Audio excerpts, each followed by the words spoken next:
श्री हरि के हृदय का अगाध प्रेम समुद्र का सार रूप, प्रीतिरु मूर्तिमती रस सिंधु सार संपदि विमला।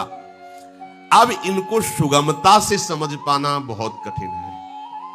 इसीलिए भागवत गीता शास्त्रों का स्वाध्याय करा करके, सिद्धांत में स्थित करके, उसके राग अहंकार का नाश करके, उसका हृदय द्रवित करके, सरस भक्ति के मार्ग में गुरुजन रसिक जन खड़ा करके फिर उसको देखते हैं। हाँ, अब इसका देह भाव गलित हो जाए, वनिता पुरुष भाव मिट जाए, सेवे ललितादिक के भाई, तब उसका प्रवेश होता है। ये किसी अन्य साधन से नहीं होता। अन्य साधन से तो शिव विरंची जैसी साधना कौन कर सकता है? ये नारदाजी सुकैरगम्यम, इनसे बढ़कर कोई साधक हो सकता है क्या? तो कैसे आया ये? हाँ, रे मंदस्कन संग बिन रंचन उपजय प्रेम। रसिक महापुरुषों की कृपा से। रसिक महापुरुष कब मिलते हैं? जब लालजू महाराज बहुत कृपालु हो जाते हैं, तब वो अपनी श्री जी की निज दासियों का संग दे देते हैं। जैसे स्वामी श्री हरिदास जी महाराज, महाप्रभु हरिवंश चंद्र जू, हरिराम व्यास जू, ये सब श्री जी की चरण दासियां हैं। ये आई हैं उस रस का अनुभव कराने के लिए जो आगम निगम पुराण अगोचर है। ये वेदों में भी नहीं देखा गया, ये स्वरूप वेदों में भी नहीं है। वेद है राज सिद्धांत कानून, राज सिद्धांत कानून, और ये है निज महल का रस।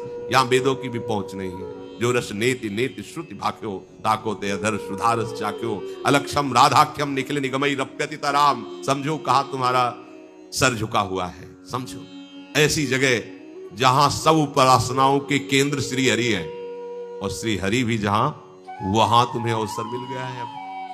अब अन्य आश्रय नहीं, किसी साधन बल का भी आश्रय नहीं, एकमात्र लाडली जू के चरणारविंद का आश्रय, भरोसा, वृंदावन की रज का सेवन। तो प्रभु कहते मैं तुम्हारे हृदय में बैठकर सब परिचय दे दूंगा, तुम्हें चिंता नहीं करनी। वही तो गुरु है, वही तो आचार्य है, वही तो रस समुद्र है, वही तो रस है, वही तो रसिक है। भेद समझो, वही रस है, वही रसिक है। जैसे हरिवंश, रसिक नवरंग पिय। कौन है ये प्रीतम? रसिक नवरंग पिय। ये रसिक भी है और रस घनमोहन मूर्ति भी है। यही रस है, यही रसिक है, यही गुरुदेव है, यही आचार्य है। बस बात मानो, इनके चरणों का दृढ़ता पूर्वक आश्रय ले लो। जैसे सोने के गहने हैं, परंतु उन सब में एक ही तत्व है, सोना।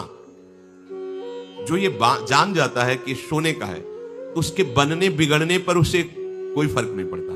ध्यान देना, अब सोना पहले था जो आकार नहीं लिए हुए था तो सोना था, आकार लिया तो सोना, और आकार बिगड़ जाएगा तो क्या होगा? सोना ही तो रहेगा। उसकी कीमत में कोई कमी आ जाएगी क्या? ऐसे ही जब तुम प्रभु को जान जाओगे तो तुम इन आकार